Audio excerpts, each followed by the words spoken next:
We're mixing pigeon feed today, so I'm just gonna go through what I put into my pigeon feed, why I feed it. Um, I can't really list the nutritional value to it, but I mean I kind of can, but as to what its actual purpose is, that I'm not an expert pigeon feed nutritionist. I just go and buy what works for me. How much do they waste? How do they like it? Do they eat it? And do they flourish off it? So are the adults full-bodied and healthy, or are they thin, or do the babies prosper?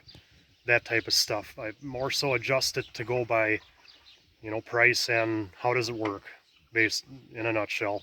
So I've already made a few tweaks from the first time I've mixed it.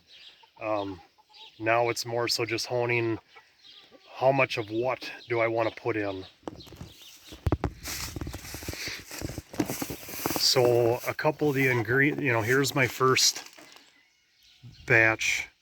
Kind of just went by what was in other brands of stuff and went from there and just, seeing how much it cost. A couple of things that I'm not putting in this next time around. I'm not putting in any millet, and millet's higher in protein, probably good to have in there, but the smaller pieces, it just seems like there's more waste. The big thing with pigeon feed is having it clean and no dust, which I just don't have the ability to do that, but it's not affecting them any. It's not like there's a lot, there's some, and it's just when they get to the last little bit, then they don't want to dig through the dust, and then the millet is left. The other thing I'm not putting in this time is yellow peas, or also known as trapper peas, or even Canadian field peas, I think. All the same stuff, just different names. Not putting those in because to me it seemed like they didn't eat it as good as the other options. I mean maybe there was big pieces of corn and yellow peas and some other stuff. And then I think, black oil sunflower seeds is a good option to put in too, but also not putting that in this time just because of the cost, I guess, and they seem to eat it really well, so I don't know, maybe wintertime, that might be a add to the wintertime mix. And the other thing I kind of put in, so after winter was over, they definitely didn't eat as much of the corn. In the wintertime they ate all the corn because corn produces fat that makes body heat, but then once we started warming up, then they had less interest in the corn. Eat some of it, but so then ended up taking what I had left in my mix, adding more smaller stuff. And this was actually kind of a mistake. This is flax. I wanted buckwheat, but miscommunication, not a big deal. I only did one bag of it, and this was almost 100% waste of time. I'm sure they probably ate some of it, but there was always definitely plenty left in the feed pan. So, not putting flax in, that's for sure. I mean, like the millet and the flax, probably good options for if you raise little breeds with little beaks and can, that the feed is good and clean. I mean, if I bought this stuff and mixed it in a pail, then there would be no dust. So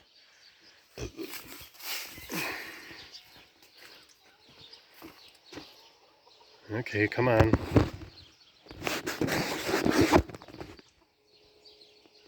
There. So what I am putting in, so I just got regular white safflower. I don't put a lot of that in just because it's on the spendier side, a little over $1 a pound. And then maple field peas.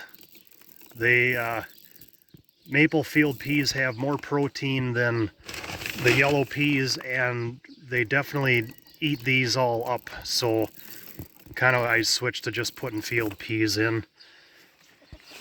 And then, you know, basic pigeon feed staple, just plain old wheat. And corn.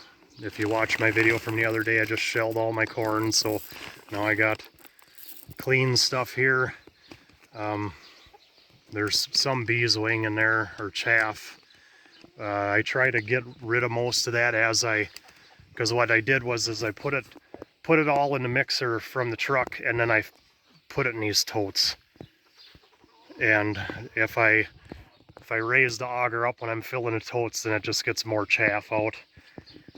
And another thing I'm adding is Milo. They really like this stuff. I don't think there's hardly a piece of Milo left in the feed.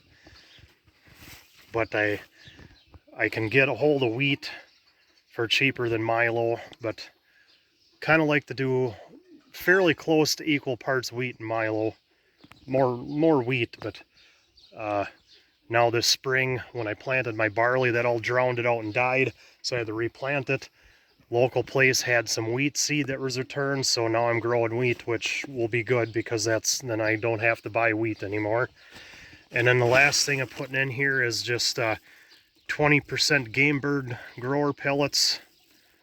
And then, I mean, that's a little bit of dust comes from that, not a big deal, but when we put that into the mixer to mix it, I like to put that in last or almost last, just so we cut down on pellet breakage. Putting pelleted feed in your pigeon mix is, I think, a good deal. You should really get them used to eating pellets, because I've seen on other channels that people like feeding pellets during the breeding season because they feel that the squabs develop better and faster, which they would because they're receiving a balanced diet through the pellets versus the grain they could be lacking. And of course, it's always very important when you're feeding a grain mix, free choice grit, so that they can grind up the stuff. And I haven't really looked for it. I think I can get it from Tractor Supply, but Purina makes a pigeon pellet. I think it's actually called a extruded pellet. They're just like little nubs, or almost little balls, like balled up fish feed or whatnot, is what it looks like to me. But I mean, that stuff's over like $35 a bag or more. You know, there's plenty of options of already pre-made pigeon feed, so maybe most of you don't have to mix it. I just do it this way because, well, I grow my own corn. Now I'm growing my own wheat, so I don't feel the need to overpay for that stuff. So why not just get the other ingredients that I need, mix my own, done deal. Most pigeon feeds, I think, cost about $25 a bag and up. I know Des Moines Feeds, they make a lot of nice stuff, a lot of quality stuff, but $35 a bag and up, it seems. And I think the first time I mixed it, just cost and ingredients, I mixed it for about $14 a bag, and then, you know, adjusted for how much time it took me, and then going to places and picking stuff up. So maybe it didn't save a whole lot, but you know, my guesstimate, it probably cost me $18 a bag to make it that first time around, and I don't know, it was about 2 ton worth that I made, so 80 bags. But that's just a guesstimate because I don't really know how to fully compute my time. So we're gonna get this mixed up. Time to get after chores then when we're done.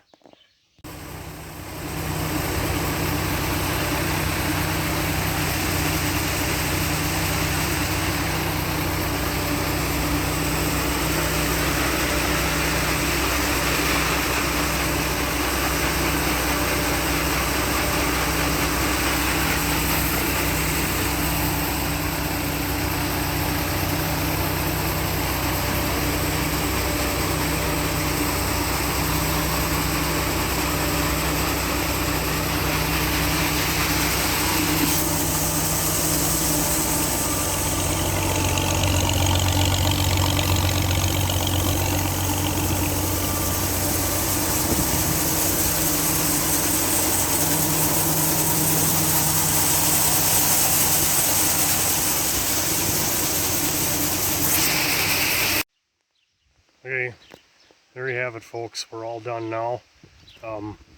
So we filled up that super sack, and we have another one over here. After I'm done mixing, then I just store it in these super sacks and put in that semi-trailer on the left side. Keeps most of the critters out. I know I kept it in the shed here the one time, and the squirrels got in here and chewed holes and whatnot, so not gonna do that again. But there's the finished product. Looks pretty good this time. I think I'm pretty happy with this blend. Yeah, I mean, there's dust. Not good, but it's not enough to be concerned about, I don't think. If we look in the other tote, you'll see that it's definitely too much corn, and that is just because when I'm done augering it out, then I like to put in about 4 pails of straight corn to kind of flush everything out. So then we'll take a shovel in here and kind of mix the top how many inches around, and you know, maybe one day I'll take a pail full from this for chores, the next day I'll take a pail full from the other for chores. Then it'll all be evened out the way it's supposed to, but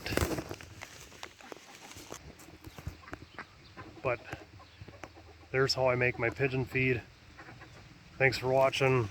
We'll catch you next time.